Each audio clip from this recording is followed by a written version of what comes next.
Canada has just triggered what may become one of the most politically dangerous economic problems Donald Trump has faced since returning to the White House. And this time, the damage is not happening overseas. It is happening inside the United States itself.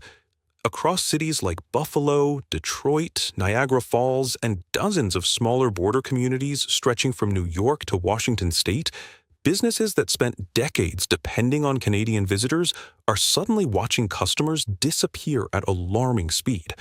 Hotels are reporting weaker bookings, restaurants are seeing declining weekend traffic, duty-free stores are struggling through major revenue drops.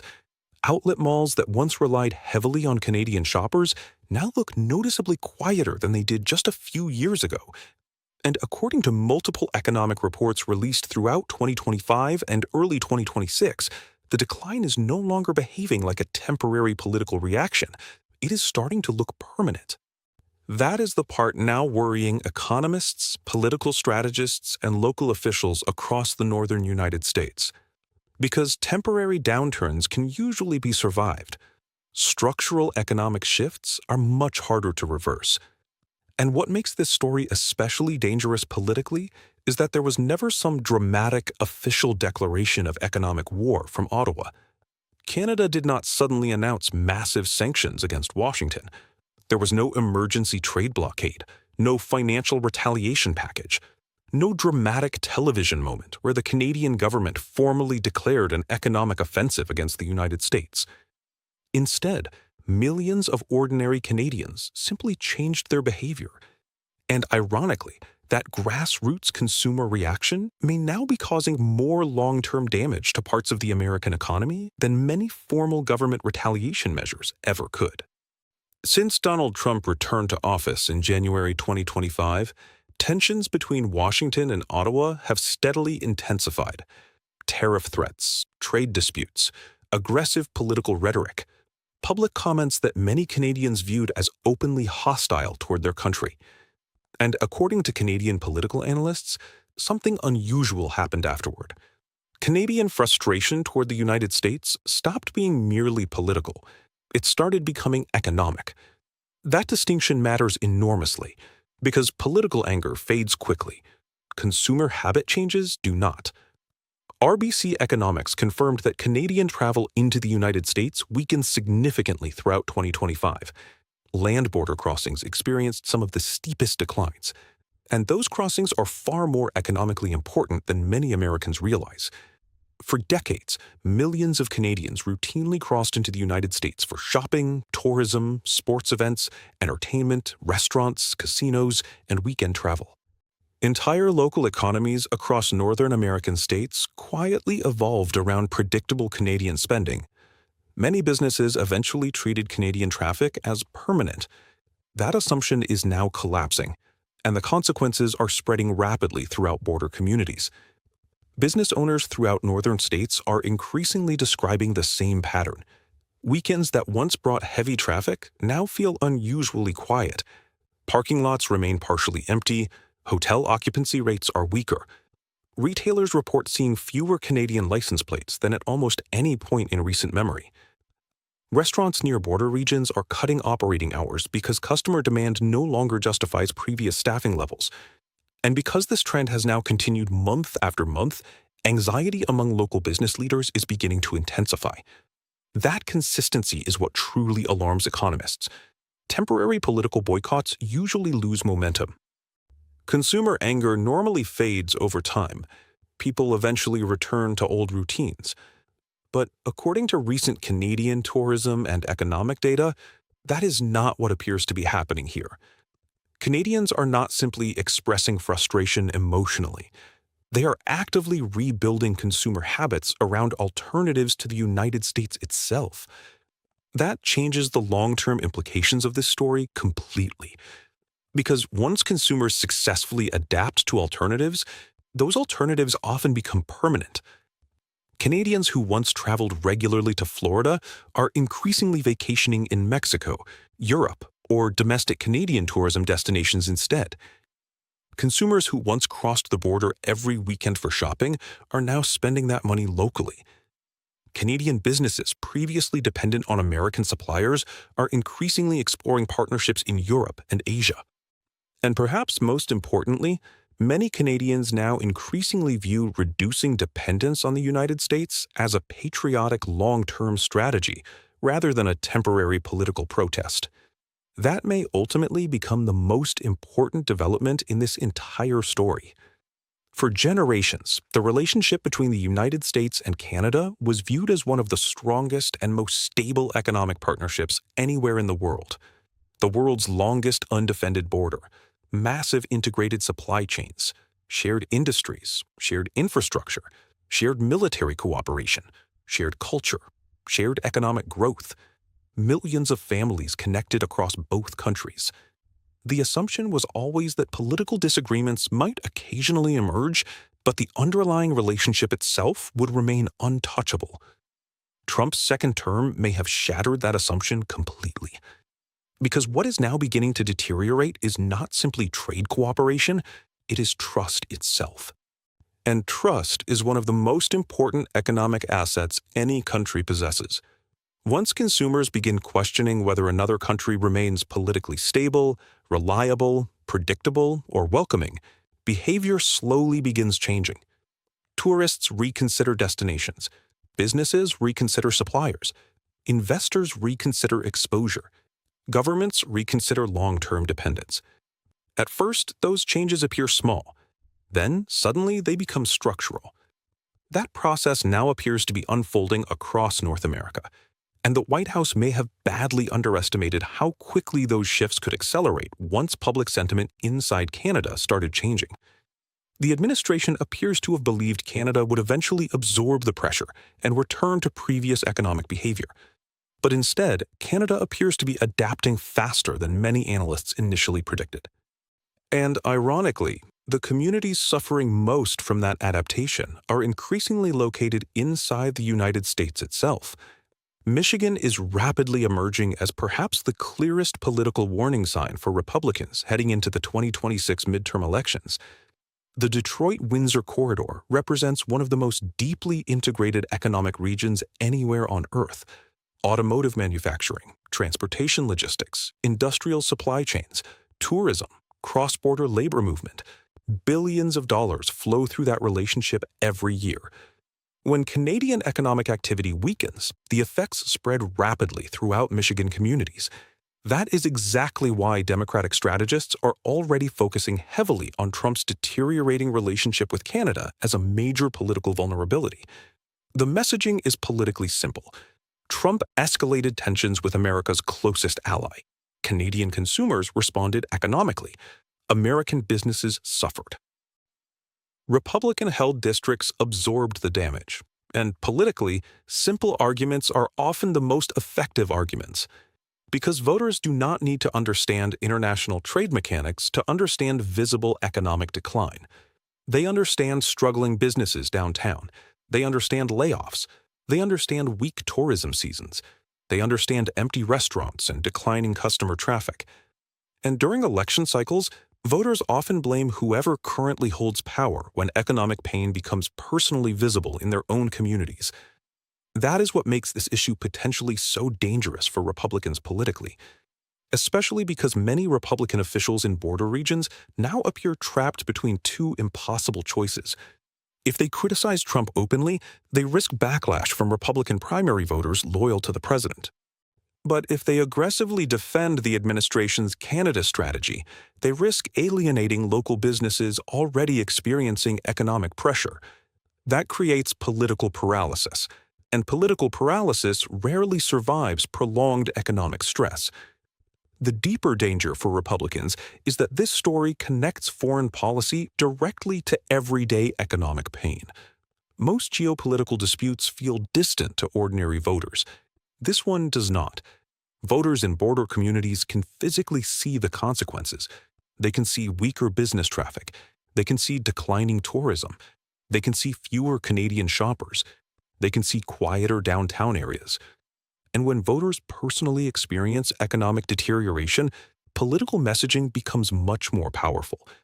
especially when opposition campaigns repeatedly reinforce the connection between economic pain and government decisions. That reinforcement process has already begun. Local campaign speeches, economic messaging focused on border communities, television advertisements discussing declining tourism, political attacks centered around trade tensions and economic fallout. Democratic strategists increasingly appear convinced that Trump's Canada policies may become a serious vulnerability in multiple competitive states, and Michigan may only be the beginning. New York border districts are reporting similar concerns. Washington state businesses near Canadian crossings are also seeing weaker traffic. Tourism communities throughout Vermont have expressed growing anxiety over declining Canadian visitors. Even smaller crossing towns throughout the Midwest are beginning to experience noticeable pressure. Each additional month this trend continues increases the political danger, because over time, temporary weakness starts feeling permanent. And once economic pessimism becomes psychological, recovery becomes much harder. Business owners delay expansion. Hiring slows. Investment confidence weakens. Local optimism fades. And economic pessimism itself can begin accelerating further decline. That is one reason economists are increasingly concerned about the long-term trajectory of this situation, especially because Canada itself appears increasingly committed to reducing dependence on the United States over the long term. Canadian Prime Minister Mark Carney has approached the situation very differently from Trump. Rather than escalating emotionally, Carney has largely positioned Canada as calm, disciplined, and economically strategic. That image matters internationally, because perception influences tourism confidence, investment behavior, diplomatic credibility, and international partnerships. While Washington increasingly appears confrontational, Ottawa has carefully worked to present itself as stable and measured, and internationally, that contrast is becoming increasingly important. Governments across Europe, Asia, and Latin America are closely watching how the United States is managing relationships with long-standing allies, and many foreign policymakers are likely reaching uncomfortable conclusions about the growing unpredictability of American economic diplomacy. Countries no longer evaluate relationships solely through military power. They evaluate reliability, predictability, long-term stability, confidence. And once uncertainty enters those calculations, governments slowly begin searching for alternatives. That is exactly why this conflict matters far beyond tourism numbers or shopping traffic along the northern border.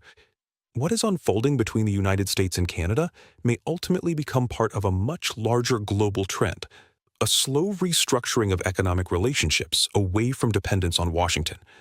Canada's broader economic strategy increasingly appears centered around exactly that objective: reducing vulnerability to American political volatility.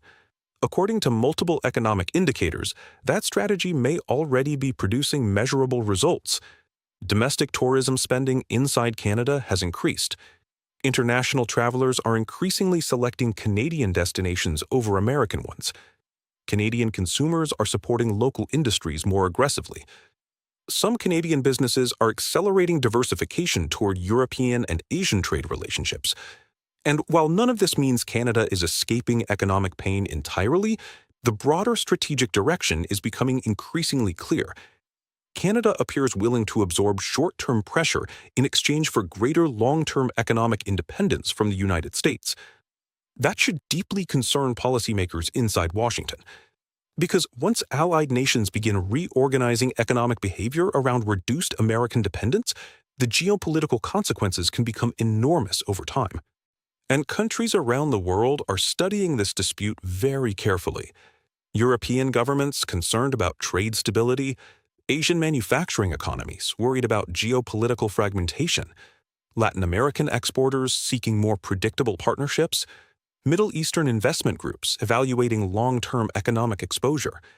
All are observing how rapidly political tensions with Washington can disrupt relationships that previously appeared permanent. That observation alone may gradually reshape global economic behavior throughout the coming decade. Businesses invest where they expect long-term predictability. Tourists travel where they feel politically welcomed. Governments build supply chains around reliability. Once uncertainty begins entering those calculations, economic activity slowly starts shifting elsewhere. And once those new patterns become established, reversing them becomes incredibly difficult. This is exactly why many economists believe even future American administrations may struggle to fully reverse the damage now unfolding between the United States and Canada. Consumers adapt, businesses adapt, governments adapt, supply chains adapt. Tourists discover alternative destinations they enjoy. Over time, the old system stops feeling necessary. That process is already beginning right now. And the implications extend far beyond tourism revenue or shopping traffic. Supply chains may continue diversifying away from American dependence. Foreign governments may prioritize alternative trade relationships. Businesses may increasingly seek geographic diversification to reduce exposure to political volatility in Washington. Over time, those shifts can gradually weaken American economic influence, even without dramatic headlines or sudden financial crises. And perhaps the most dangerous part for the United States is that these changes often happen quietly at first, slowly, almost invisibly. Then suddenly, the cumulative effects become impossible to ignore. A company changes suppliers, a tourism market shifts destinations, a government signs new trade agreements, an investor redirects capital elsewhere. Each individual decision may appear small, but together, those decisions can slowly reshape entire economic systems.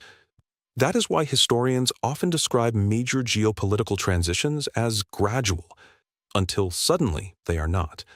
And many analysts now believe North America may be entering exactly that kind of transition period. For more than a century, the United States and Canada represented one of the most successful neighboring partnerships in modern history. Economic integration was viewed as permanent. Political cooperation was expected. Deep cross-border trust seemed almost unbreakable.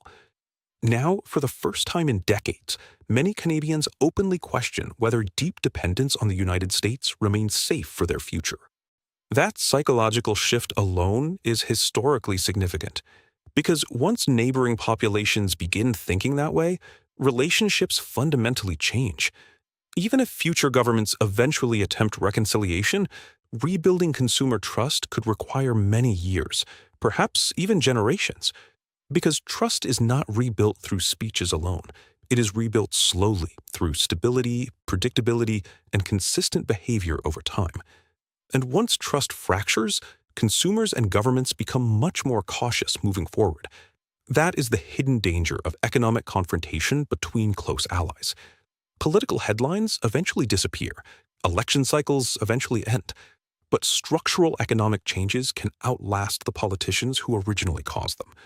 The consequences often unfold slowly through changing consumer habits, evolving investment decisions, and shifting international perceptions.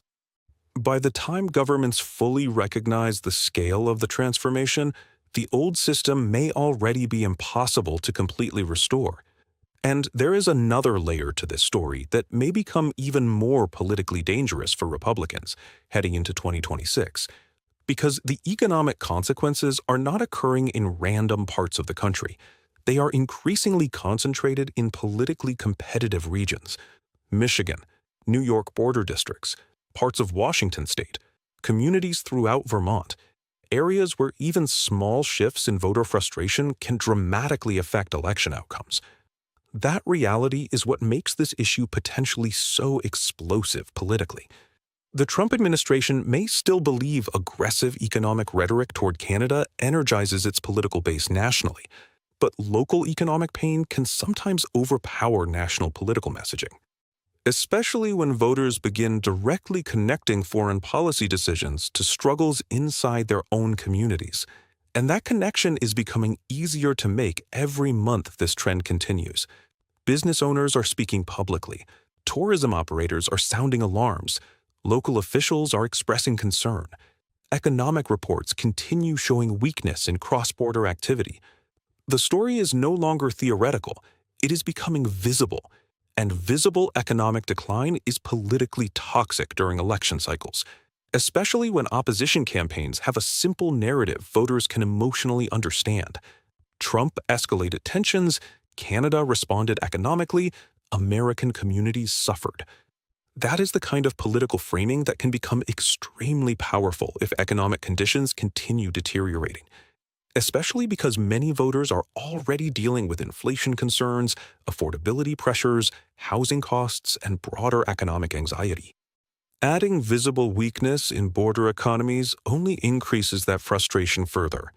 And the deeper danger for Republicans is that this issue does not exist in isolation. It connects into several larger national concerns simultaneously: economic insecurity, trade instability, supply chain vulnerability, tourism weakness, international reputation, ally relationships, voter trust. That interconnected narrative is exactly what makes the situation so politically dangerous.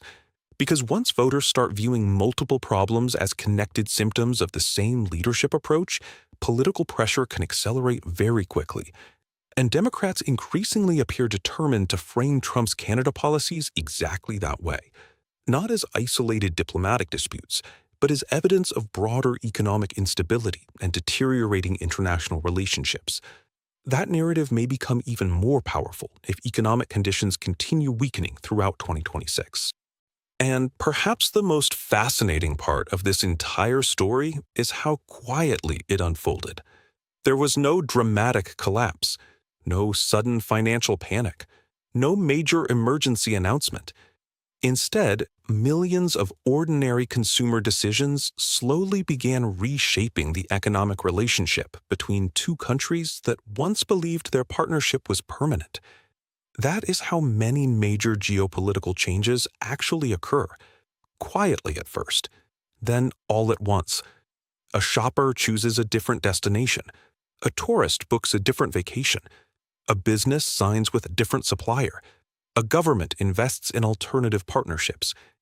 Each decision appears individually insignificant, but over time, those small decisions begin reinforcing each other. New habits emerge. New systems form. New economic patterns become normalized. And eventually, the old system no longer feels inevitable. That may ultimately become the biggest lesson from this entire situation. The United States spent generations building deep economic trust with Canada. But trust is fragile. It can take decades to build, and only a short period to weaken.